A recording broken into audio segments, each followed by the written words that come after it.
Magandang umaga po sa inyong lahat. Muli ay akin pong ipinahatid ang aking pagbati sa lahat ng mga tapat na kapatid sa ating pong mga panauhinging umaga, sa mga senior citizen na patuloy na lumalahok sa mga gawain ng iglesia, sa mga taong matyatsang nanonood ng YouTube. Sana po'y sumagana ang inyong umaga sa araw na ito. Purihin po natin ang Panginoon.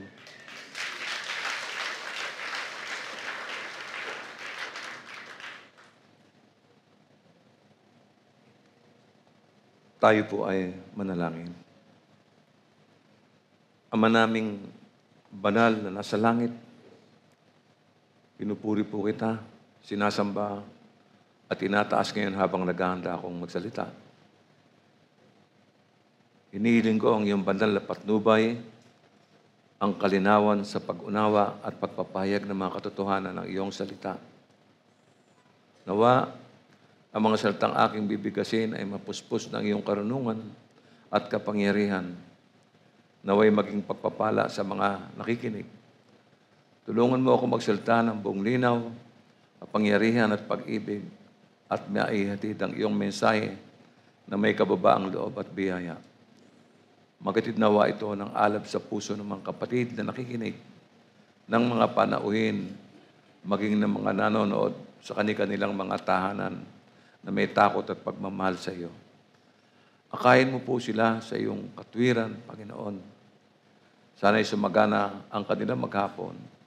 Ito po ang aking panalangin na may pasasalamat at may pag-ibig sa pangalan ng aming Panginoong Jesucristo. Amen.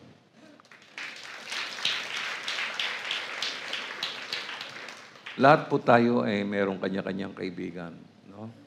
Supporting and motivating each other to achieve goals and develop as individuals. Alam naman natin na may mga kaibigang mabuti, rain or shine, being a safe and reliable confidant. Ang pagkakaibigan po kasi ay hindi nakabatay sa mga material na bagay. May kaibigan na sasamahan ka kapag may mabigat kang problema, providing a listening ear, comfort, and encouragement during life's ups and downs. They share laughter, adventures, and creating memories. May kaibigan naman na parang langgam, naroon lamang kapag may nakikitang asukal. Kailangan maging matalino sa pagpili ng kaibigan. Mahalaga po ito sapagkat lalo na nga sa panahon ngayon. Ang kaibigan ay maaaring makaapekto sa iyong buhay. Nakaka-impluwensya sila sa emotional at personal na kalagayan. Friends can enrich our lives, providing a sense of belonging, validation, and joy. Ito ang tatalakayin natin ngayong umaga. Ang pamagat ng ating mensahe ay true friends and false friends. Pagpaumanin po niyo yung aking boses, no? O po yung isang linggong na mahinga at hindi nakakatulog dahil sa ubo, no? True friends and false friends. Ngayong umaga tingnan natin ano ba ang nakapaloob dito. Hindi lamang sa personal na paraan, kundi sa issue ng pananampalataya. Sa isang pangangaral na inihatid ni Apostol Pablo sa mga taga-Galacia, ipinahayag niya ang issue ng pagmamalasakit at pagmamahal sa simbahan ng Galacia. Basahin po natin ito sa Galatians chapter 4, verse 16 to 20. Unahin natin muna yung 16. Sabi niya, ngayon, ituturing ba ninyo akong kaaway dahil sa sinasabi ko sa inyo ang katotohanan? Makikita po niyo yung context, yung nilalaman itong salitang binitiwan ni Apostol Pablo. Madaling intindihin. No? Tuturing ba ninyo akong kaaway dahil sinasabi ko sa inyo ang katotohanan? Tinanong po niya yung mga taga-Galacia kung siya ba ay kanilang kaaway dahil sa pagsasabi ng katotohanan. Nag-aalala po kasi siya na ang mga taga-Galacia ay nai-influence po ng mga huwad na guro, fake teachers, no? Na bumabaluktot sa Ebanghelyo. Ganito yung dugtong niya sa kanyang pangaral. Verse 17, nagpapakita nga sa inyo ng malasakit ang mga taong yan. Ngunit hindi mabuti ang kanilang layunin. Nais lamang nila kayong ilayo sa akin upang sa kanila kayo mapalapit. Hindi masama ang magmalasakit kung palaging mabuti ang layunin at hindi kung kaharap lamang ninyo ako. Mapapansin niyo sa kanyang himig, yung ano po yung kanyang emosyonal na damdamin. Pinahayag po niya ang kanyang takot na mailigaw ng mga huwad na guro ang mga taga-Galasya dahil baka mawalan po ng kabuluhan ng kanyang mga pagsisikap sa kanila. Ito po yung tema natin nung nakaraning kong magsalita ako rito. Parang karugtong lang po ito noon. No?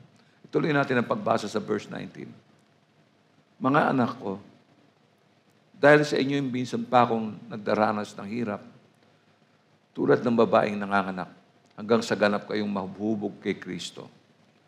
Sana'y kasama ko kayo ngayon upang maiba ang tono ng aking pagsasalita sapagkat talagang nag-aalala ko tungkol sa inyo.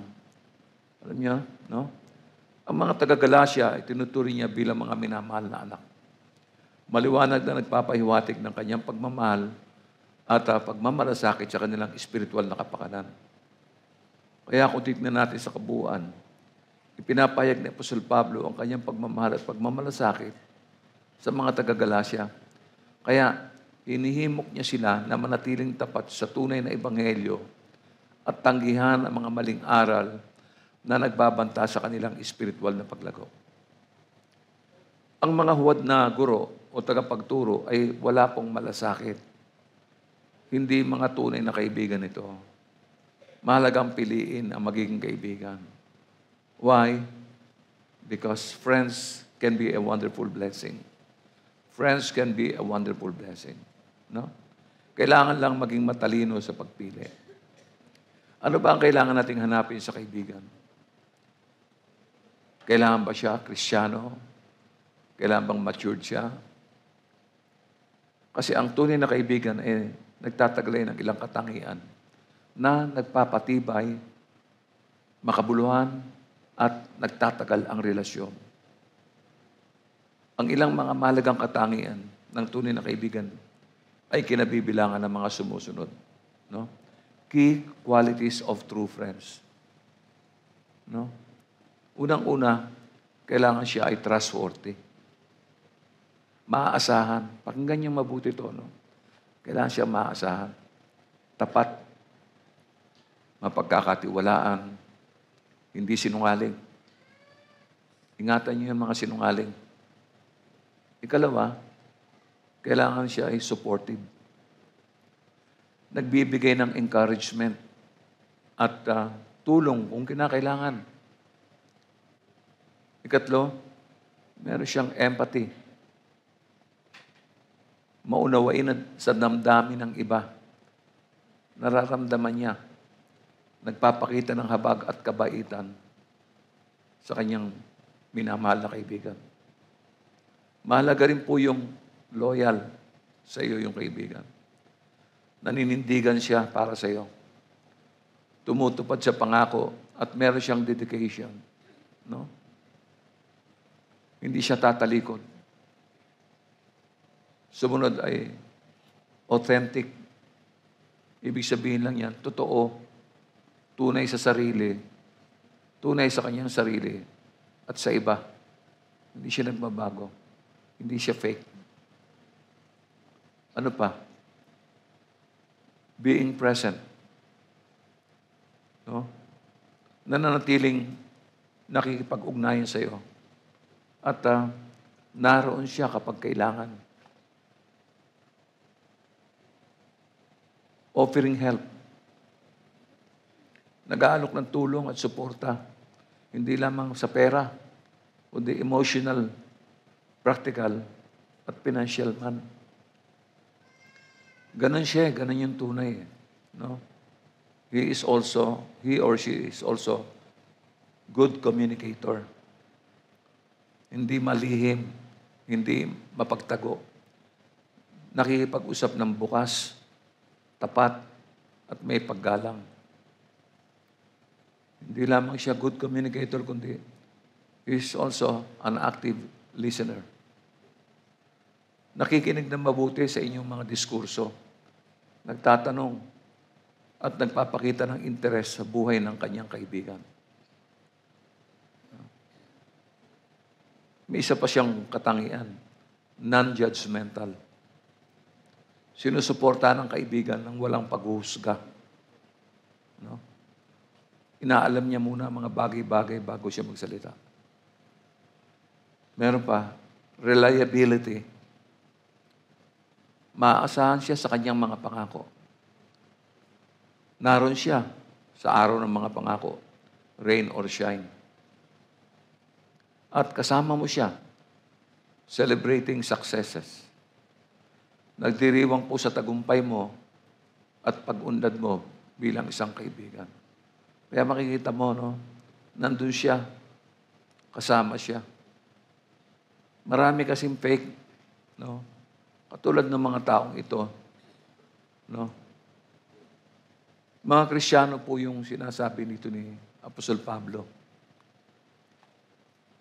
Mga nakakilala din sa Diyos, pero pinipilit nilang ipatanggap sa mga Gentiles yung pong aral ni Moises na daan ng kaligtasan kagaya ng pagtutuli.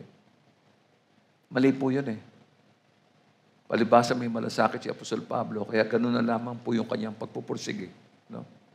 So, ang mga katangiang binasa natin ay nakakatulong sa pagbuo ng matibay, pangmatagalang relasyon na magdudulot ng kagalakan, suporta at kasiyahan sa ating buhay. Nagbibigay rin ito ng ginhawa, mabuti man o masama ang panahon. Yan yung mga true friends. No? Sabi po sa 17 ng Kawikaan, 17, ang kaibigan ay nagmamahal sa lahat ng panahon at sa oras ng kagipitay, kapatid na tumutulong. Yan yung kaibigan ang hanapin ninyo. Inside and outside the church. Nagbibigay siya ng mabuting payo sa panahon na nakakalito. There are times in our life na alam niyo kahit naman maayos ang prayer mo, maayos ang pagbabasa mo. Pero dumadating din talaga yung minsan may mga matitindi tayong mga pagtatanong tungkol sa ating buhay. No? Ito yung maaari mong makatulong yung kaibigan na ito. No? Tulad ng sinabi ko, hindi po madaling pumili kung sino ang tunay na kaibigan. Kasi ang tunay na kaibigan, tandaan mo to, ang tunay na kaibigan, no? Sasabihin niya sa iyo kung ano yung ayaw mong marinig. Yung ayaw mong pakinggan, ayaw mong marinig. Samantala, ang fake na kaibigan, sasabihin niya sa iyo kung ano ang gusto mong marinig. Madaling tandaan yon. No? Sa kanyang liham, sa mga taga-Galacia, nakita ni Apostol Pablo ang pangangailangan ipaalala sa iglesia ang mga katotohanan ito. No? Ipinagtanggol niya ang ebanghelyo ng pagpapawalang sala sa pamamagitan ng pananampalataya kay Kristo. Yun lang po yun. Pananampalataya. Ito ang nagpawalang sala, hindi lamang sa kanila, kundi maging sa mga modern day Christians na kagaya natin. Hindi tayo naligtas dahil nagpatuloy tayo. Nakipaglaban siya sa impluensya ng mga naghahangad na itali ang mga hintil sa batas ni Moises. Hindi po madali yun. Alalahanin nyo, yung mga kaibayo niya, yung mga tagakabila, talagang hindi naman sila mga bagong Kristiyano, matatandang Kristiyano pa yan. No? Kaya, napakahirap kalaban kasi biro mo pinagtatanggol mo hintil laban sa tunay ng mga Kristiyano. No? So, puntahan natin yung ating mensahe ngayong umaga sa Roma number 1. True friends say what you need to hear. No? Letter A, they will tell you the truth. Ito yung tunay na kaibigan. Ha? Kahit na itinuturing mo siyang kaaway, makinig ka. Ha? Kahit na ang tingin mo sa kanya kaaway mo, makinig ka. Ito yung palagi ko pong ipinapaalala sa church. Makinig ka. Huwag mong tingnan kung sino ang nagsasalita. Ang mahalaga, ano ang sinasabi niya. Ano yung sinasabi niya? Hindi po tayo personality conscious. Nakikinig tayo mabuti.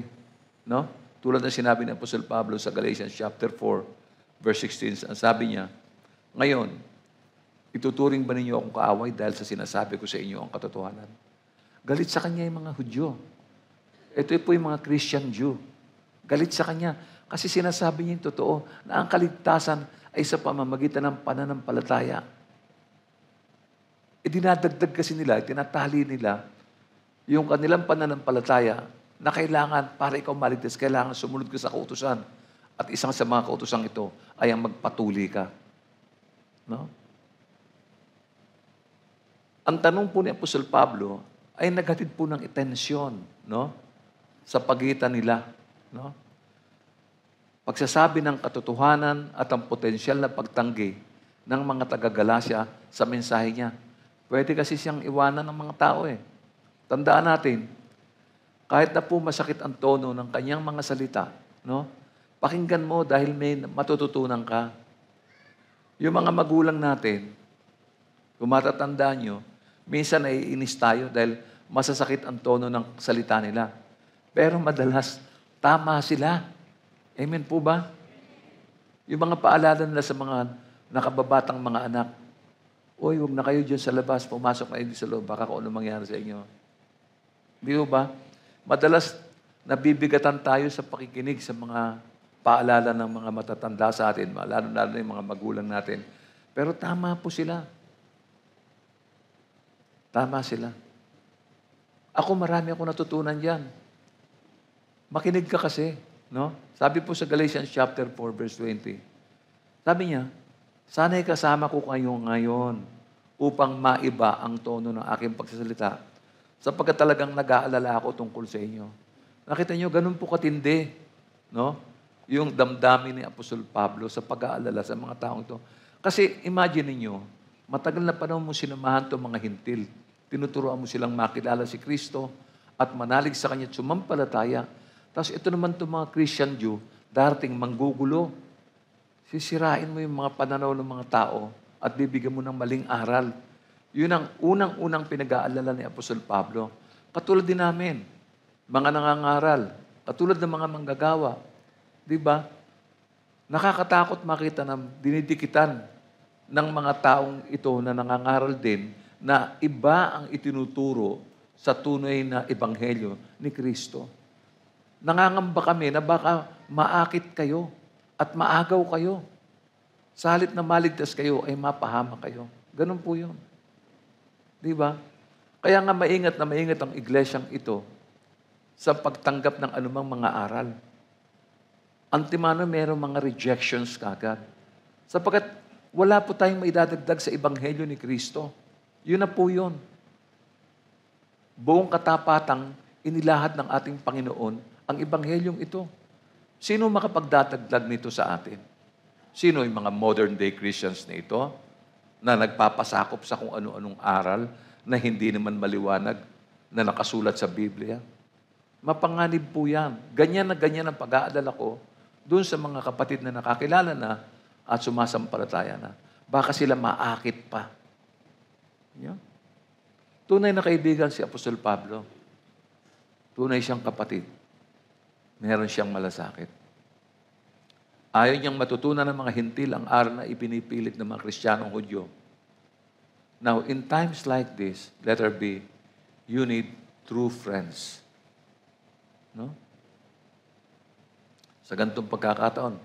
Ang tanong ko, sino ang matyagang nagtuturo sa iyo ng tunay na ebanghelyo ni Kristo? Makinig ka.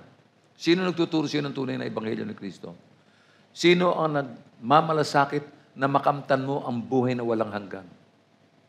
Hindi ba ang tunay na kaibigan na nagmamalasakit sa iyo? Hindi kanya tuturuan ng ibang ebanghelyo, kundi yung galing lamang kay Kristo. Kaya nga, Sa aklat ng Marcos 16, 15 hanggang 16, ganito mababasa natin. At sinabi ni Jesus sa kanila, habang kayo'y humahayo sa buong mundo, ay ipangaral ninyo sa lahat ng tao ang magandang balita. Ang sino mang sumampalataya at mabautismohan ay maliligtas, ngunit ang ayaw sumampalataya ay paparusahan. Napakaliwanag po ng buod ng salitang ito. Kailangan ihayag sa buong mundo. Kailangan ipangaral ang ebanghelyo ng magandang balita. Sapagkat ando dun yung susi eh. Ang sino mang sumampalataya at mabautismohan ay maliligtas. Yun po yun. How can you miss such thing? Pero yung sinabi niya, yung ayaw sumampalataya, paparusahan. Ano ang hindi natin naiintindihan dito? Sinasabi ni Jesus ang buong katotohanan na mapapahamak ang ayaw sumampalataya. Nakikinig tayong lahat, naiintindihan natin lahat yan. Ganyan din ang tinuturo natin sa church. Hindi lamang kung ano ang popular na pinaniniwalaan ng tao o kung ano ang umaayon sa kanilang pakiramdam. Yung aral na dinadala natin ay alinsunod sa aral ng Panginoon. Hindi tayo nagbabago. Hindi natin pwedeng i-twist, i-cut. Hindi pwede. No? Ganoon ang tunay na kaibigan.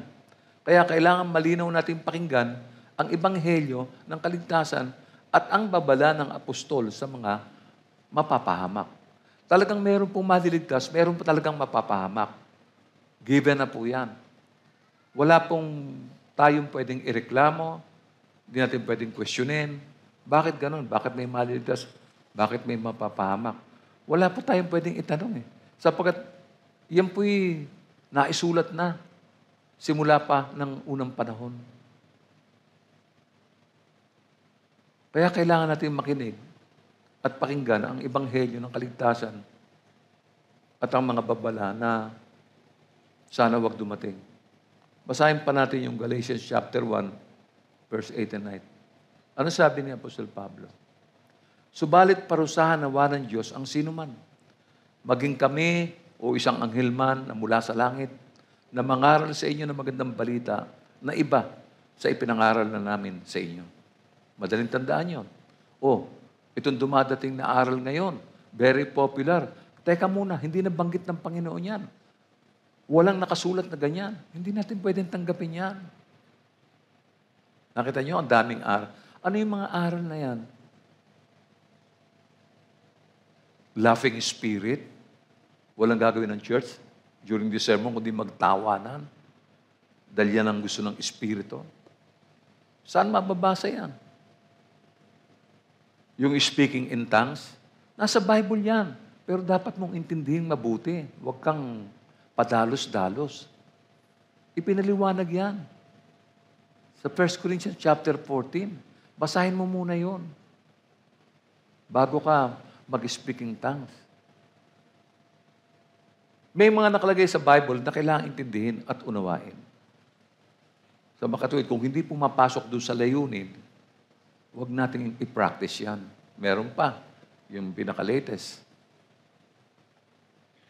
Di ho ba? Na pinangungunahan ng isang dating o regular na Roman Catholic. Wala namang masama sa pagiging Katoliko niya eh. Ang problema, yung aral niya mali. At yan ay inadapt ng maraming Christian churches sa Pilipinas. Paano nila tinanggap yan? Paano nila na-attain na tanggapin yan at ituro sa mga tao? Matatag na yung kinabukasan ng mga tao ito, hinihintay na lang nila yung buhay na walang hanggan. Sisirain mo pa. Kaya tayo, dito sa iglesyang ito, maingat na maingat tayo. Hindi tayo nakikipamatok sa mga aral na likang isip ng tao, mga karagdagan na hindi na isulat, at naglalayong magatid ng pagkalito. Kailangan maging maingat tayo, masinop, no? Ano sabi niya sa verse 9? Sinabi na namin ito sa inyo at inuulit ko ngayon, parusahan nawa ng Diyos ang sino mang mangaral sa inyo na magandang balita na naiiba kaysa tinanggap na ninyo. Tingnan niyo yung prayer ni Paul. Ha? parusahan nawa ng Diyos. Kasi andyan na na-establish na sisirain pa ninyo. Ang ganda na nga, biro itong mga Gentiles na to, nagsimula ng umattend ng church. Nagsimula na po silang umattend ng church pagkatapos, eto darating itong mga Christian Jew na ito, dumating yung mga Christian Jew para, dagdagan pa yung kaligtasan ng mga tao. Kailangan pala magpatuloy ka, kung hindi ka maliligtas. Anong klaseng aral yan mga yan? Habang lumalago po tayo sa biyaya ng Diyos. Sino nagtuturo sa atin ng kailangan nating lumago? Hindi ba ang church na ito? Di ba yan lagi nating sinisigaw ito? Kailangan lumago tayo. Kailangan lumago tayo. Bakit? Sapagkat kung hindi ito ituturo sa atin, nanganganib tayong mahulog sa apostasiya. Ganyan ang ginagawa ni Apostol Pablo. Malalaglag ka sa apostasiya. Biro mo, you'd been attending the church for almost 30 years now. Wala man lang kaunting, alam mo yung parang puno na tumubo sa lupa. Hindi man lang nagsanga ng kahit kapiraso. Alam mo yun? Nanatili siyang nakaganon lang. Mukhang sariwa naman. Pero hindi po nagsanga eh. Magsasawa yan. Mapapagod yan. At isang araw, tatalikod yan. Sasabihin niya, ganun din naman pala, paulit-ulit, yun lang din naman ang gawain sa church. Kanta kayo sa umaga, may praise and worship, may mga patotoo, may prayer. Yun, pare-pareho lang yun. Aba, yun nga po yun eh. Kailangan alagaan mo ang buhay mo eh. Sapagkat kung aalisin natin yan, anong gusto nyo? Palitan natin ng entertainment?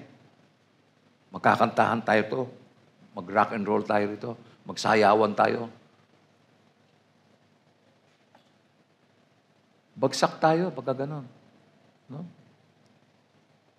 Maging si Apostol Pedro, meron siyang sinabi na kung ating babasahin, tungayan natin sa 2 Peter chapter 3, verse 17 to 18. Sabi niya, ngayong ito'y alam na ninyo, mga kapatid, dapat kayong mag-ingat upang huwag kayong mailigaw ng mga taong walang sinusunod na batas. Sa gayon, hindi kayo matitinag sa inyong mabuting kalagayan.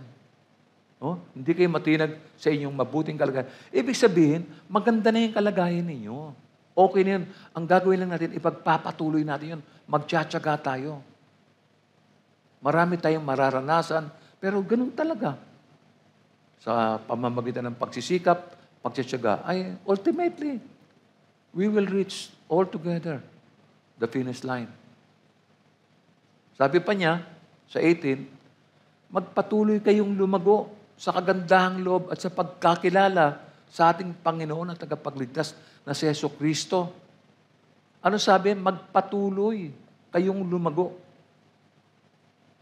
Hindi tayo hihinto. Lalago tayo. Lalago. At yung iniwan niyang pagpapala sa kanya ang kaluwalhatian, ngayon at magpakailanman. Amen. Makinig po tayong mabuti. Huwag doon sa mga aral na makabago at nakakakiliti sa tenga na madalas ay kinagigiliwang pakinggan ng marami.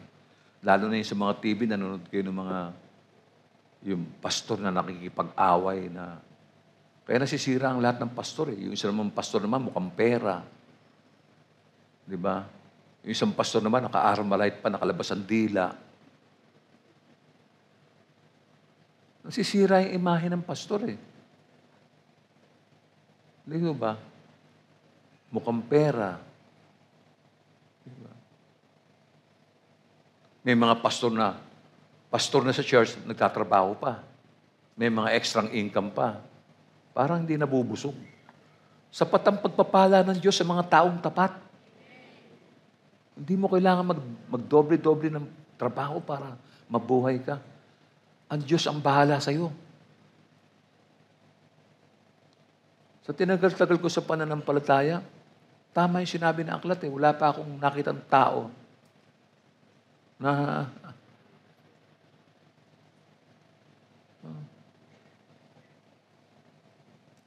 marami kasi mga aral ngayon talagang Nakakakiliti ng tenga. Uy, bago to ah. Gusto nila yung mga ganong aral, no? Pero, yung panganib na mapahamak, hindi nila alam yun. Ba't ganun na lang ang paalala? Bakit ganito? Pastor, bakit parang ang tindi ng paalalang ito? Matindi talaga. Bakit po? Sabi po sa 2 Timothy chapter 4, verse 4, ano sabi? Sapagkat darating ang panahong hindi na sila makikinig sa wastong katuruan. Sa halip, susundin nila ang kanilang hilig. Eto, maghahanap sila ng mga tagapagturo na walang ituturo, kundi ang ibig lamang nilang marinig. Ang laking panganib niyan. Ha? Hindi na sila makikinig sa katotohanan. Sa halip ay babaling ang kanilang pansin sa mga alamat. Ganyan na nangyayari sa ibang church ngayon. Hindi kayo aware. Ganyan na nangyayari. Yung mga dating nakakausap ko na buhay na church, ngayon wala na po. Sabi ko, what happened? Nagkaroon ng split up eh. Kasi yung mga tao roon, hindi lumago. Hindi lumago. Kung ikaw matino ang pag-iisip mo, may pamilya ka, bakit mo bubuwagin yung pamilya mo? Oo, naniniwala tayo na may mga diferensya ang pamilya. Ano? Ang solusyon ba ron ay tanging paghihiwalay na lang? Hindi na ba pwedeng ayusin yan? Hindi ba nakakaya yan? Sambahayan ang Panginoon? Mag-aaway-away kayo? Hindi po tama yon. Hindi kayo pinaghaharian ng Espiritu ng Diyos. Diablo ang ama ninyo. Mag-ingat tayo. Mag-ingat tayo. May mga taong itinanim si Satanas sa church. Maging aware kayo. Itong taong ito gagawa ito ng mga issue para paghiwa-hiwalay ng mga paninindigan ninyo. Pag hindi kayo naging maingat, magiging biktima kayo niyan. At paano na yung mga 30 taon, 20 taon yung pagtigil sa church? Wala na yan. Ibabasura mo na yan. Yan yung mga taong yan, gagawa ng mga alingas-ngas, chismis, para hindi kayo magkaintindihan magkakapatid. At sa wakas, maghihiwalay kayo. Alam ba niyo na ang church ay tinuturing ko ng pamilya? Ito na po yung pamilya ko. Yung pamilya ko po dati, wala na po yun. Dito ko naranasan yung malasakit, yung pag-ibig.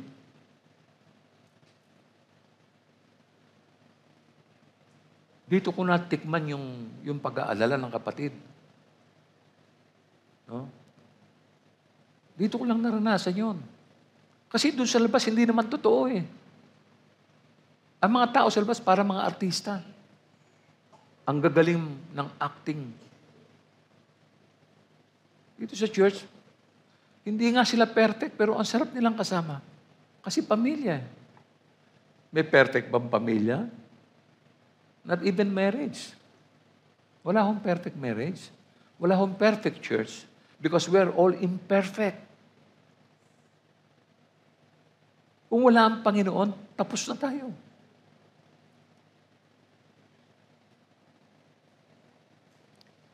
Hindi na sila makikinig. Sabi rito, sa katotohanan. Sa halip, anong gagawin? Ibabaling ang kanilang pansin sa mga alamat. No? Malaking panganib po ito. Basahin pa natin ang ginagawang pagmamalasakit ni Apostol Pablo sa mga taga-Galacia. Ano po sinabi niya sa Galatians 4:19-20? Ulitin ko. Mga anak ko, dahil sa inyo minsan pa ako nagdaranas ng hirap, tulad ng babaeng nanganganak, hanggang sa ganap kayong mahubog kay Kristo. Ganyang katindi. Sana'y kasama ko kayo ngayon upang maiba ang tono ng aking pagsasalita, sapagkat talagang nag-aalala ko tungkol sa inyo. Talagang nag-aalala ko para sa inyo. Ang ginagawang paghimok ni Apostol Pablo sa iglesia ng Galacia ay pagmamalasakit po. Kailangan ganito rin ang gawin natin sa iba. Ganito pa ang sinabi niya sa Galatians 6:1. Mga kapatid, kung may makagawa ng kasalanan, kayong pinapatnubay ng Espiritu ang magtuwid sa Kanya. Gawin ninyo iyon ng mahinahon at mag-ingat kayo, baka kayo naman ang matukso. Ano ibig sabihin yan? Huwag tayong maging judgmental. Huwag tayong maging judgmental. Kung minsan yung mga isyong umiikot sa church, natatouch yung ating emotion eh. Minsan may mga taong ang emotion ay masyadong mataas. Very sensitive. Or we can add, ultra-sensitive. May mga tao iba-ibang damdamin eh. May mga taong dumaan, hindi mo inalok sa pagkain. Nagdaramdam na yun. Ang dami nila ron, wala man na nakapansin sa akin. Hindi natin sila masisisi kasi may ganun tao eh. Naintindihan yun? Meron naman taong dumadaan pagdaan, nagkataon-taon tatawanan kayo. Magagalit yun. Ang tingin niya, siya yung pinagtatawanan. Di ba? Ganun ang tao eh. Anong gagawin natin? Di ba? Di huwag maging judgmental, no? Pinahalagan pa natin ang payo ng kaibigan sa ating buhay. Pag may ginagawa kang hindi maganda, sinabihan ka ng kapatid, Brad, medyo hindi ata tama yung sinabi mo. Ano magiging reaction mo? Ito naman, akala mo kung sino. Yan ba ang dapat na sagot natin? Dapat isipin mo kung sinabi niya. Oo nga, no? Kasi ang konsyensya mo makikinig eh. Sabi ng konsyensya mo, oo nga, mali pala yun.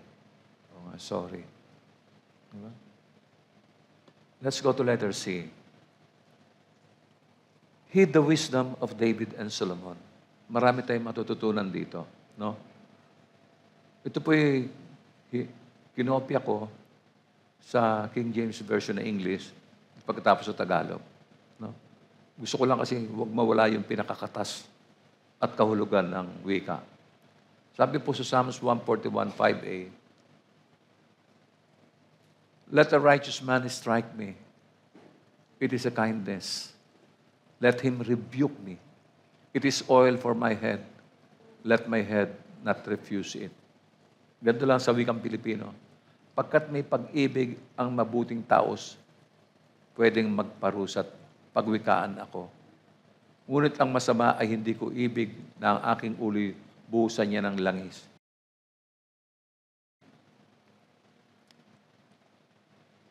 Ibig sabihin, huwag kang masaktan.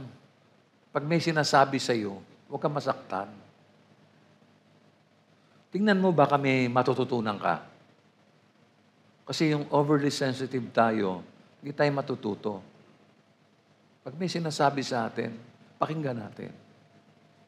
Baka ito yung isang magandang aral, no? Sabi niya, it is a kindness. Let him rebuke me. Sige, tanggap ko yan. Sige, may kapintasan ba kayong gusto sabihin? Gusto kong mapakinggan. Para naman mabago ko ang sarili ko.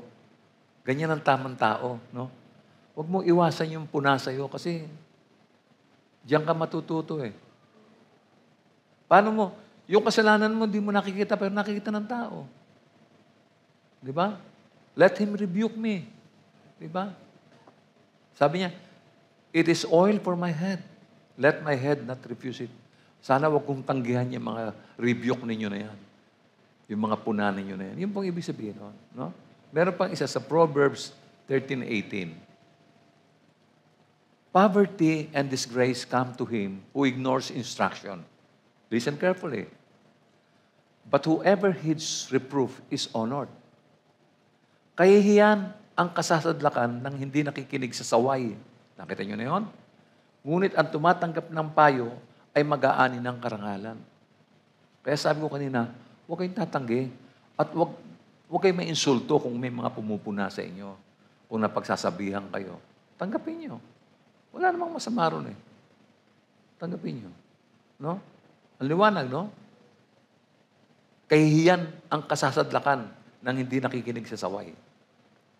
Ngunit tumatanggap ng payo ay mag-aani ng karangalan. Yan po yan. Sino nakakaisip sa atin yan? No? Biro mo, but whoever heeds reproof is honored. No? Ang tumatanggap ng payo ay nag-aani ng karangalan. Nakikita ng Diyos kasi yung attitude natin eh. Nagpapakita tayong mabuti sa tao, pero hanggang doon lang yon. Pero sa kaloob-looban natin, hindi totoo. Kasi ang tunay na tumatanggap ng payo maghahatid ng pagbabago.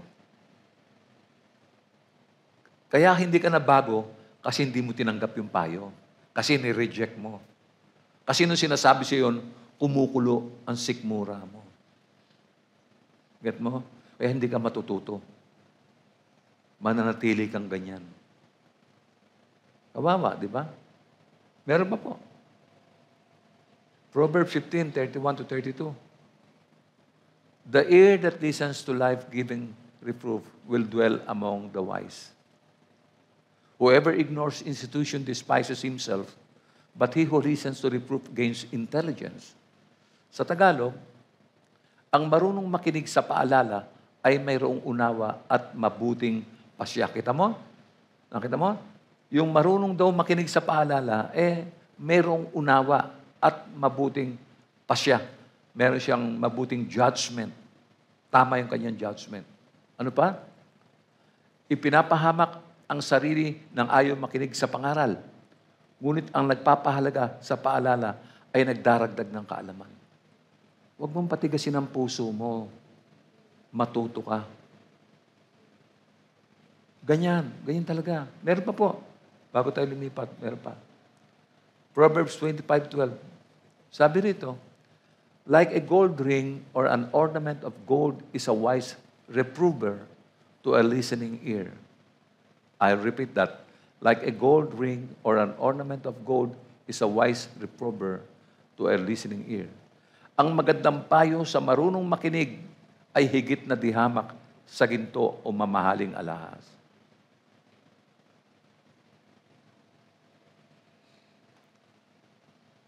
Malaking bagay ang itinuturo sa atin ng Panginoon. Hindi lang niya tayo niligtas. Binigyan niya tayo ng maliwanag na pangunawa. Gusto ng Diyos, hindi lang tayo basta naligtas. Yung bang parang lumusot ka sa makina, dito, ang baho mo, dumaan ka sa processor, wow, dito mabango na kagad. Sasanayin tayo ng Diyos sa pamamagitan ng mga practical na aral na dinaranas natin araw-araw. No? Nawa po, lagi natin pahalagaan ang payo ng mga tunay na kaibigan. Sa kabilang banda, let's go to Roman number 2. False friends say what they want you to hear. Again, yung mga fake na kaibigan ay yung nagpapanggap na nagmamalasakit sa iyo, pero ang totoo, madalas ay meron siyang lihim na motibo. Lihim na motibo. Check it out. Check it out. Marami kang mga kaibigan, I'm sure. Ngayon, malalaman mo pala, konti na lang. Malalaman mo kung ilan talaga yung tunay na kaibigan. Madalas lumalabas po yan pag may mga problemang malalaki, mabibigat. Akala mo, ang dami mong kaibigan pala. Wala pala. No. Kumikilos sila sa paraang tago at nakakalaso ng mga ugali. Ang ilang palatandaang katangian ng mga huwad na kaibigan ay ito po ginawa ko pong red flag. Red flags of false friends. Pag sinabi kong red flag, parang exclamation point yan. No? Ano po yung mga red flag ng false na friends na ito? Number 1 is self-serving. Pinaglilingkuran lamang ang kanilang sarili. Mas inuuna ang sarili, mga pangangailangan lamang at interest niya. Ikaw, pandagdag ka lang. Ano siya? Anong klaseng uri siya ng tao? Manipulative. Gumagawa ng pang-uuto, pambobola o kasinungalingan para kontrolin at impluensya ng iba. Yan ang ingatan mo. Lalo na yung makwento, yung pagsalita laging pabulong sa tenga mo. Ingat-ingat lang. No? Hindi mo alam na ma-manipulate ka na. Yung taong kinikwento niya, hindi mo naman kaaway. Nung matapos kang kwentuhan, naging kaaway mo na rin. Hello? Naintindihan niyo ba sinasabi ko? May ganyan kayong karanasan? Meron? Yung hindi mo naman kaano-ano, hindi mo naman siya kaaway, hindi mo naman kaano nga eh. Pero nung matapos kang kwento, naging kagalit mo na rin. Number 3, dishonest. Sinungaling, mahilig sa chismis, nagtatago ng impormasyon para makamit ang sariling layunin. Makikita mo yun sa may mga nag-a-apply ng trabaho. Minsan may mga pagkakataong hirap kumuha ng application, di ba? Kumuha siya ng application para sa kanya lang. Hindi kanya ikinuha. Kasi late ka di ba? Late ka, di ba? Isa lang ginawa niya, kaibigan ka, kinuha ka na rin yung application, di ba? Kaya pagdating niya, may application ka na. Nakakuha na ako yun. Wala ka kasi. Ano yun? Sana kinuha mo na lang ako. Hindi sila nagbibigay pagka ay. Dishonest. Ano pa? Ano pang unreliable. Madalas na pabago-bago ng plano. Hindi tumutupad sa mga pangako. In short, hindi maaasahan. Yan yung kaibigan mo. Hindi siya maaasahan. Ano pa? Critical or judgmental. Madalas na pumupuna at nanguhusga o hinuhusgahan yung ibang tao. Siguro puntahan natin yung mga behavior. No? Behavior of false friends. Ano yung mga behavior na to? Behaviors of false friends. Number 1, only reaching out when convenient. Nakikipagmabutihan lamang sila sa iyo kapag maginhawa para sa kanila. Ngunit wala sila kapag kailangan mo. Ano siya pagkakailangan mo siya, may vanishing act. Biglang nagiging invisible. May kaibigan kayong ganyan? Araw-araw kasama mo pero nalaman niya, may bigla kang problema. Nung pupunta ka sa kanila, wala siya. Hindi mo makita. Hindi sumasagot sa text. Ano sa palagay mo? Itong mga taong ito, alam mo, number 2, draining or toxic behavior. Nakakaubos sila ng lakas.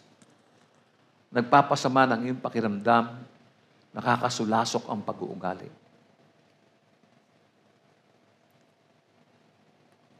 Sumunod, lack of empathy. Maiksi ang pangunawa. Hindi marunong makiramay sa damdamin ng iba. Dito ka dapat maging sensitive. No? Sunod, taking advantage. Yan, may mga kaibigan kayong ganyan, sigurado. Sinasamantala niya ang inyong pagkakaibigan, pati ang iyong pagiging bukas palad. Pag may kinuha, hindi marunong magbalik. Pag may inutang, hindi marunong magbayad. Sinasamantala ka lang. Para siyang langgam. Lumalapit lang yan habang may asukal. Pag naubos ng asukal mo, wala na. Hindi mo na siya makikita ulit. Get nyo? I'm sure nakaka-relate kayo sa mga sinasabi ko. So ano po ang bunga nito? Let's look into the consequences of false friendship. Naghahatid po siya unang-una ng emotional distress. Ang fake na kaibigan ay maaaring magbigay sa iyo ng pagkabalisa, depresyon, at magpapababa sa pagpapahalaga mo sa iyong sarili. Mafe-feel mo para kang worthless. Ano ang bunga niyan? Toxic relationships. Parang may lason yung relasyon ninyo. Sinisira nito yung malusog na relasyon ninyong dalawa. So ano po magiging effect nito? Wasted time and energy. Nagsasayang lamang ng panahon. Nagsasayang ka lamang ng enerhiya. Kaya nakakapagod ang buhay. Letter A, they will tell you what they want. No? When it makes you on their side, sabi po sa Kawikaan,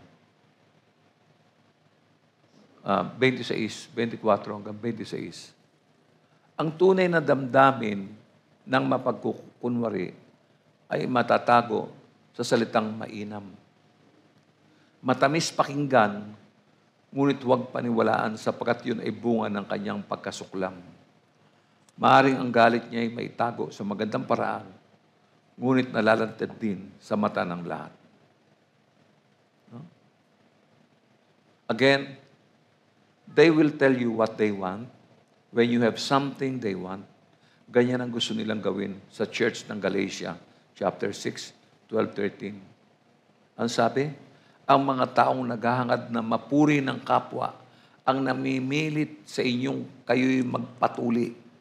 Ginagawa nila iyon upang wag silang usigin dahil sa krus ni Kristo. Kahit na silang mga tuli ay hindi naman tumutupad sa kautusan. Nais lamang nilang patuli kayo upang may pagmalaki nila na kayo man ay tumutupad sa tuntuning iyon.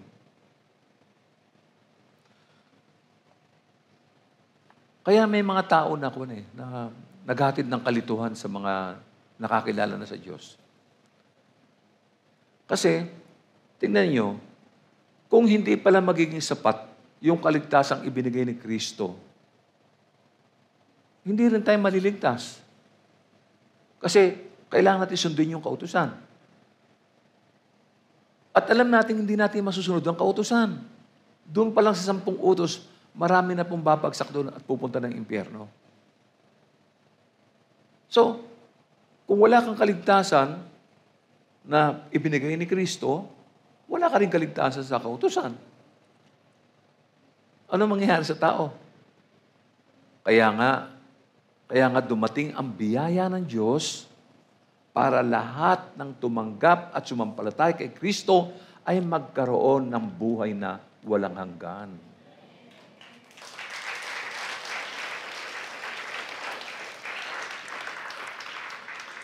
Yun po ang dahilan.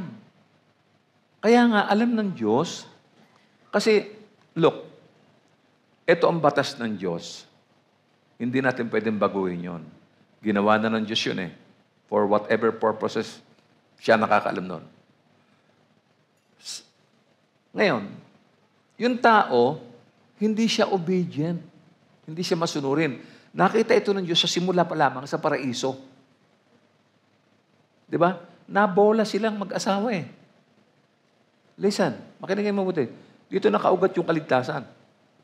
Nakita ng Diyos na hindi sila sumunod. May iniwan na sa kanila na, sige, lahat pwede niyong kainin yan. Huwag lang ito, bla bla bla. Okay? Pinakailaman ninyo. Di nakita ng Diyos na hindi makakasunod. Paano na ngayon masusunod ng tao ang kautusan? Di yung mag-asawang yun, hindi na pala makakaligtas yun.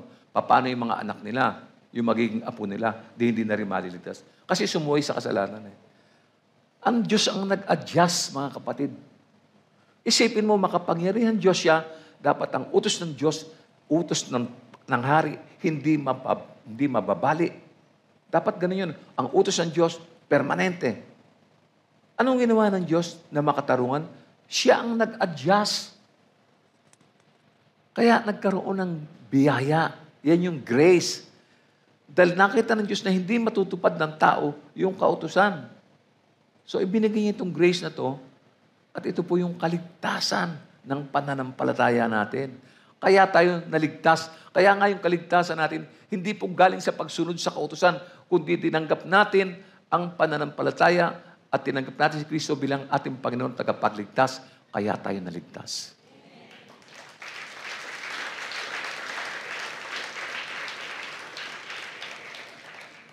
Kaya dito, nabisto na sila. Nabisto na itong mga Christian Jew. Mga Kristiyanong Hudyo. Nabisto na sila. Tayo nga, ako nga, nalaman ko rin ganyan pala yung mga taong yan. Bakit gano'n? Tinarabaho na nga ni Apostol Pablo ang kaligtasan ng mga hintil na yan Pinaliwanag niya kung paano nangyari ang kaligtasan Tapos guguluhin lang pala itong mga taong ito. So kapag nabisto mo na yung huwad na kaibigan, pag nabisto mo na siya, magtakda ka ng hangganan o distansya para maprotektahan mo ang iyong emosyonal na kagalingan. For the meantime, patibayin mo ang iyong relasyon sa tunay na kaibigan na tuong sumusuporta at nagmamalasakit sa iyo. Ano po ang impression ng Apostol Pablo sa mga taong huwad? Tanungin natin, ano ba ang impression niya? Ang mga guro ng mga Judaismo ay hindi tunay na kaibigan ng mga taga-Galacia. You know why? That's why, letter B, you need to beware of false friends. Yan. Iwasan mo yan. You need to beware of false friends. Kapag ikaw ay nililigawan ng may kasigasigan, maaaring hindi tama ang motibo niyan. No? Sabi po sa Kawikaan 27:6, may pakinabang sa hampas ng tapat na kaibigan kaysa halik ng isang kaaway. Naintindihan niyo po yun? Hello?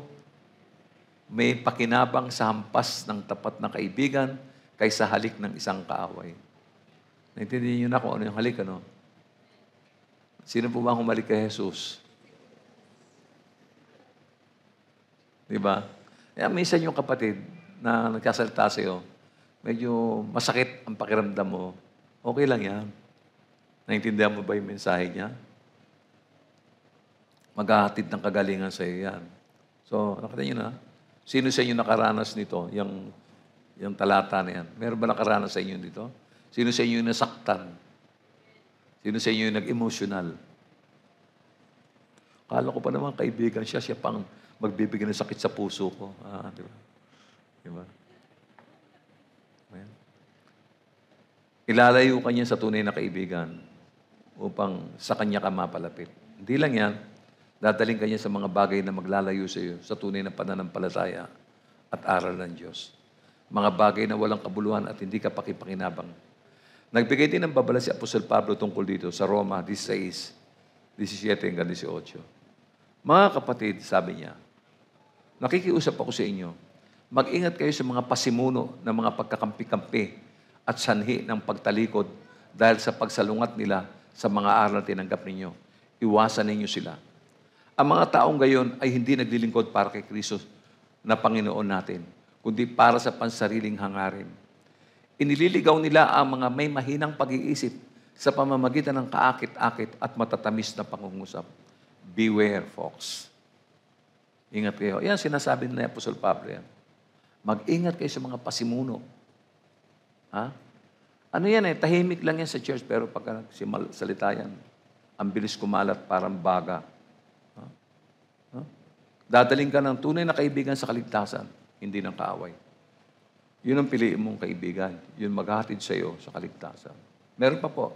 Sa Romans chapter 10, verse 1 and 2, mga kapatid, ang pinakananais ko at idinadalangin sa Diyos ay ang maligtas ang Israel. Ito nyo, ganda ng puso niya, no? Sapagkat saksi akong sila'y nagsisikap na maging kalugod-lugod sa Diyos. Mali nga lamang ang kanilang naging batayan. So, in essence, kailangan maging magmatsyag tayo dahil baka ikaw minamanipulate na. Ganyan ang sinubukang gawin ng mga hubad na guro. Ang manipulahin ang mga taga-Galatia. 4:17 ng Galatia. Nagpakita nga sa inyo ng malasakit ang mga taong yan, ngunit hindi mabuti ang kanilang layunin. Nais lamang nila kayong ilayo sa akin upang sa kanila kayo mapalapit. Alam nyo, yan po yung isang taktika na unang ginamit ni Satanas sa paraiso. At mula noon, maraming iba pa ang naging biktima. Ganyan din ang pag-aalala ni Apostol Pablo sa mga taga-Korinto. No? Sino ba yan? 2 Corinthians chapter 11, verse 3. Tama ba? Okay.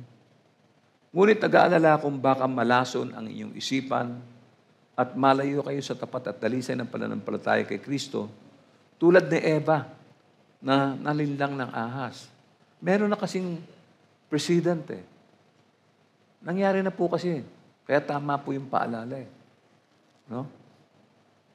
2 Corinthians chapter 11, 13 to 15. Hindi sila tunay na apostol, kundi mga nandaraya lamang at nagkukunwaring mga apostol ni Kristo. Hindi ito dapat pagtakhan sapagkat si Satanas man ay maaring magkunwaring anghel ng kaliwanagan. Kaya hindi katakataka na magkunwaring lingkod ng katwiran ang kanyang mga lingkod. Ang kanilang kahinaan ay ayon lamang sa kanilang mga gawa. Matindi po ang paalala ng apostol. Ilang taon na tayo ngayon sa church? 35 na yata sa next na anniversary natin. 34, di ba 34 yung nakaraan? Tama ba? 34? 34 tayo ngayon. Magte-35 na next ano. Isipin po nyo, 34 years. Yung ibang kasama nyo rito, hindi nyo alam, nandito na sila nang simula pa ng church na yan. So, imagine nyo, 34 years na po sila sa church na to. Yung mga dumating kamakailan lang, hindi nyo alam kung gaano ng paghihirap ang dinanas nila. Hindi nyo naalala, hindi nyo alam kung gaano ang pagmamalasakit na ibinigay nila. Hindi nyo kasi na-witness eh. Ako nakita ko po yun eh. Kung sino yung mga nandito pa hanggang ngayon na matyaga, na natili, tapat sa salita ng Panginoon. Itong paalala ni Apostol Pablo na binasa ko, ay matindi na po ito. No? Hindi katakataka na magkunwaring lingkod ng katwiran ang kanyang mga lingkod. Ang kanilang kahinatnan ay ayon lamang sa kanilang mga gawa. Di ba? Matindi po ito, pero matindi rin po ang paalalang mababasa natin mula kay Apostol Pedro sa 2 Peter chapter 2, verse 1 to 3. Noong una, may mga huwad na propetang lumitaw sa Israel. Gayon din naman, may darating sa gitna ninyo ng mga huwad na guro. Yan, makinig kayo mabuti, ha? Lihim silang magtuturo ng mga maling aral na ang dulot ay kapahamakan. Pati ang Panginoong nagligtas sa kanila ay kanilang itatakwil, kaya't di magtatagal at sila'y mapapahamak. At marami silang mahihikayat, na sumunod sa kanilang kahalayan. At dahil dito, pati ang daan ng katotohanan ay mapaparatangan ng masama. Sa kanilang kasakiman, lilinlangin nila kayo sa pamamagitan ng kanilang matatamis na pananalita. Matagal nang nakahanda ang hatol sa kanila at ang pupusa sa kanila ay hindi natutulog. Yan po sinabi, yan po'y darating. Ito po'y dumating na. Marami na pong church na sinira. Yung mga huwad na kaibigan na yan. Yung akala mo nagmamalasakit. Anong alam nila sa pagmamalasakit? Ano ang alam nila tungkol sa pag-ibig? Mag-ingat tayong mabuti. Kung sino ang kakaibiganin natin. Kung sino ang pakikinggan natin. Ang masamang kaibigan ang magpapahamak sa'yo. Bad influence sila. Kapag hinahabol ka at sinusundan, may mahalagang pakaya sa buhay mo. Kaya nga, hinangad ni Apostol Pablo na maging matatag sila sa kanilang debosyon sa Diyos kahit na wala siya sa kanilang piling. Diba? Basahin pa natin yung dagdag niya sa Galatians chapter 4, verse 18. Ano sabi ni Paul? Hindi masama ang magmalasakit kung palaging mabuti ang layunin at hindi kaharap lamang ninyo ako. Pilipos chapter 1, verse 27. Kaya nga, mga kapatid, pagsikapan ninyong mamuhay ayon sa magandang balita ni Kristo. Sa gayon, makabalik man ako sa inyong piling o hindi, makakatiyak pa rin akong kayo'y nananatili sa isang layunin at sama-samang ipinaglalaban ang pananalig ng magandang balita. Yun. Meron pa po sa Pilipos chapter 2 verse 12. Kaya nga, mga minamahal, tulad ng inyong buong pusong pagsunod nung ako'y kasama pa ninyo, lalo kayo maging masunurin ngayong ako'y malayo sa inyo.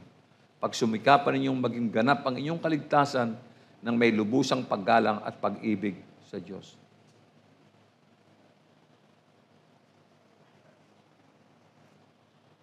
Makakalimutan ka ng fake na kaibigan kapag hindi ka niya kasama. Kaya kailangan natin pahalagaan ang panganib na dulot ng maling uri ng kaibigan. No? Letter C, sabi rito, heed the wisdom of Solomon. Muli, babasahin ko po mula sa Proverbs, 26, 23 to 26. Like the glaze covering an earthen vessel, are fervent lips with an evil heart. Whoever hates disguises himself with his lips and harbors deceit in his heart. When he speaks graciously, believe him not. For there are 7 abominations in his heart. Though his hatred be covered with deception, his wickedness will be exposed in the assembly. Mahayag din yan eh.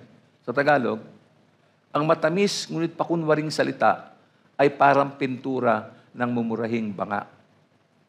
Ang tunay na damdamin ng mapagkunwari ay maitago sa salitang mainam. Matamis pakinggan, ngunit huwag paniwalaan, sapagkat yun ay bunga ng kanyang pagkasuklam. Mapanganib siya, no? Nagtatago siya, no? Matatamis yung kanyang sinasabi, tinatago niya yung sarili niya. No? Pero, eventually, mahayag din yan, makikita rin yan. No? Meron pa po, sa Kawikaan 26, 23 to 26.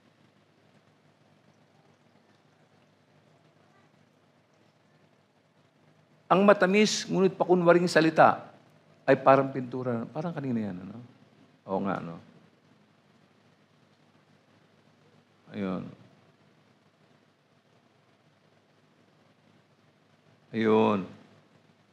Ayan. Sige, tuloy na lang natin, no? Hindi, yun pa rin yun. Doon pa rin tayo. Kawikaan 26, 23 to 26. No? Ang matamis, ngunit pakunwaring salita, ay parang pintura na mumurahing banga.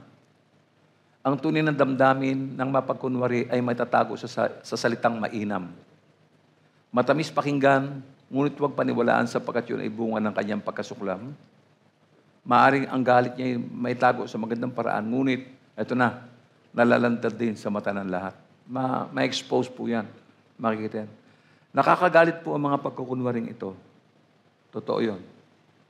Yung mabuting kaibigan na sumasaway sa atin, sa mga maling ginagawa natin, ay pakinggan natin.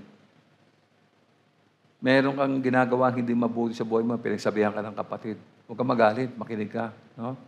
Sabi po sa Kawikaan 27, 5 to 6, sabing ganon, better is open rebuke than hidden love. Sabing ganon. No? Mas mabuti raw yan. No? Tapos sabi niya, faithful are the wounds of a friend, profuse are the kisses of an enemy. Kung tatranslate natin sa wikang Pilipino yan, hindi hamak na mabuti ang harapang paninita kaysa naman sa pag-ibig, ngunit ito'y lihim pala. Get nyo? No? Hindi na, no? Sumunod, may pakinabang sa hampas ng tapat na kaibigan kaysa halik ng isang kaaway. Simple lang po yung tema natin ngayong umaga. No? Alam nyo, pag pinakinggan mo yung mga Christian Jew, mukhang tama naman yung aral nila eh. Hindi naman nakahalata eh. Parang tama yung aral nila. Na, mananampalataya na pala kayo. Tuloy na ba kayo? Hindi. Ay, magpatuloy kayo. Hindi kayo maliligtas eh. Nakita niyo ba yun? Ligtas na nga yung mga tao, tapos sasabihin mo pa, magpatuloy para maligtas. Panloloko yun. Panloloko yun. Tinanggap natin si Jesus. Nanampalataya tayo sa kanyang banal na pangalan. Sa tingin nyo, may dadagdag pa tayo? Meron pa ba tayong may dadagdag para lalong gumanda ang kaligtasan natin? Hindi po. Pinag-uusapan dito kaligtasan. Ligtas ka na. Dahil ligtas ka na, marunong ka na sumunod sa palatuntunan ng Diyos. Yun ang gawin mo. Gusto mong, sabi nga sa yung batang mayaman, di ba? Nagawa ko na po yan. Lahat naman. Ganun ba? O sige. Parang kulang pa yun, no? O sige. Benta mo na lang lahat yung mga ari-arian mo. Pabigyan mo sa mahihirap. Nagawa ba niya? Hindi niya po yun. So sa akin pong pagtatapos, maraming tao ang nailigaw na ng huwad na kaibigan. Good habits had been corrupted by bad company. Yan nga mismo yung babala ni Apostol Pablo. No? 1 Corinthians 15:33. Huwag kayong paloloko. Ang masamang kasama ay nakakasira ng magagandang ugali. Ang mga Kristiyanong bata pa at wala pang sapat na gulang ay pinapaikot ng mga tuso at mapanlinlang na guro. Marami po akong masamang karanasan tungkol sa mga mapanlinlang na guro. Ulitin ko, maging mapanuri sa pipiliin at tatawaging kaibigan. May paalala si Apostol Pablo sa Ephesians chapter 4, verse 14. Nang sa gayon, hindi na tayo magiging tulad sa mga batang madaling matangay ng sari-saring aral. Hindi na tayo maililigaw ng mga taong may hangad ay dalhin tayo sa kamalian sa pamamagitan ng kanilang katusuhan at panlilinlang. Sana'y matuto tayo sa mga aral at habilin ni Apostol Pablo sa mga taga-Galacia. Muli, ang tunay na kaibigan, magsasalita ng mga bagay na ayaw mong marinig. Samantala, ang huwad na kaibigan, magsasalita ng mga bagay na gusto mo lang marinig.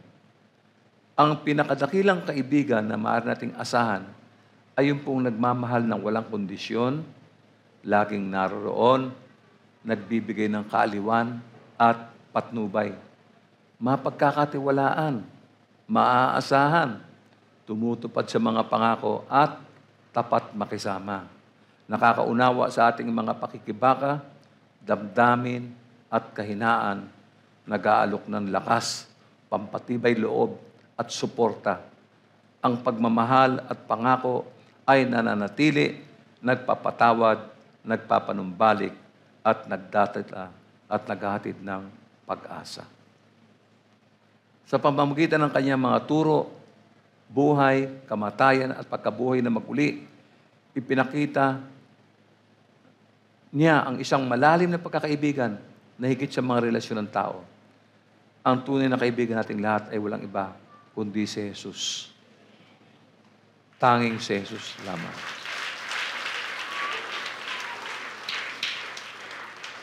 Bakit po nating tunay na kaibigan si Jesus? Sapagkat, sabi ng John 15:13-14, bakit? Sapagkat walang pag-ibig na higit pa kaysa sa pag-ibig ng isang taong nag-alay ng kanyang buhay para sa kanyang mga kaibigan. Kayo mga kaibigan ko, kung tinutupad ninyo ang aking mga utos, purihin po natin ang Panginoong Diyos.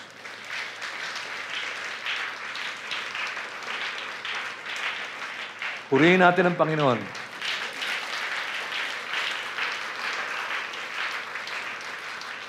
May mga napansin ako parang mga nag-aatubiling purihin ang Panginoon. Kung hindi nyo napifeel na niligtas kayo ng Panginoon, huwag na kayo pumalakpak. Pero kung alam nyo kayo'y niligtas ng Diyos, ibigay nyo ng buong buhos ang palakpak para sa dangal ng kanyang pangalan.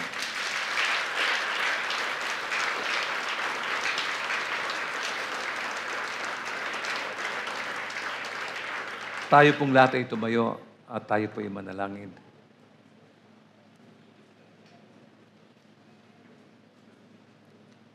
Pinasasalamatan namin, Ama, ang iyong pag-ibig at patnubay sa pamamagitan ng iyong kamangahangang mga biyaya.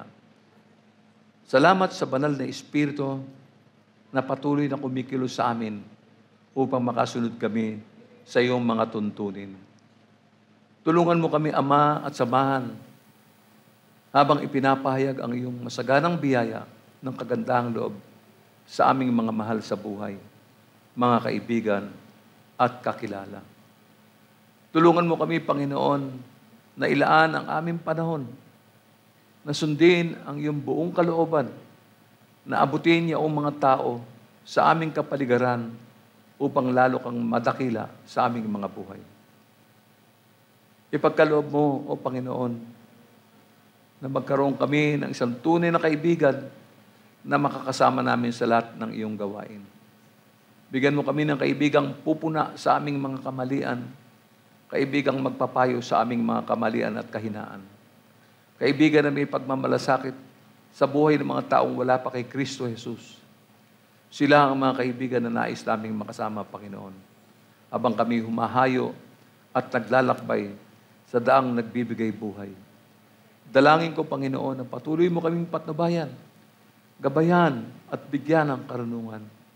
Sana makita sa aming mga buhay ang kagandahan ng Panginoong Hesukristo habang kami lumalakad sa landas ng iyong patnubay.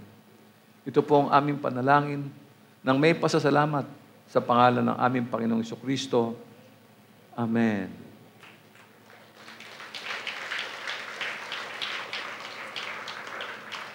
Tanggapin natin ang pagpapala ng Diyos. Ang Diyos na pinagmumulan ng kapayapaan, na siyang muling bumuhay sa ating Panginoong Hesus, na naging dakilang pastol ng mga tupa dahil sa kanyang dugo, ang nagpatibay sa walang hanggang tipan. Naway pagkaloob niyo sa inyo ang lahat ng kailangan ninyo upang may isagawa ang kanyang kalooban. At sa pamamagitan ng Kristo ay gawin niya sa atin ang nakalulugod sa kanya. Papurihan nawa si Kristo magpakailanman at ang lahat ng pinagpala ay magsabi ng magbatian ng bawat isa.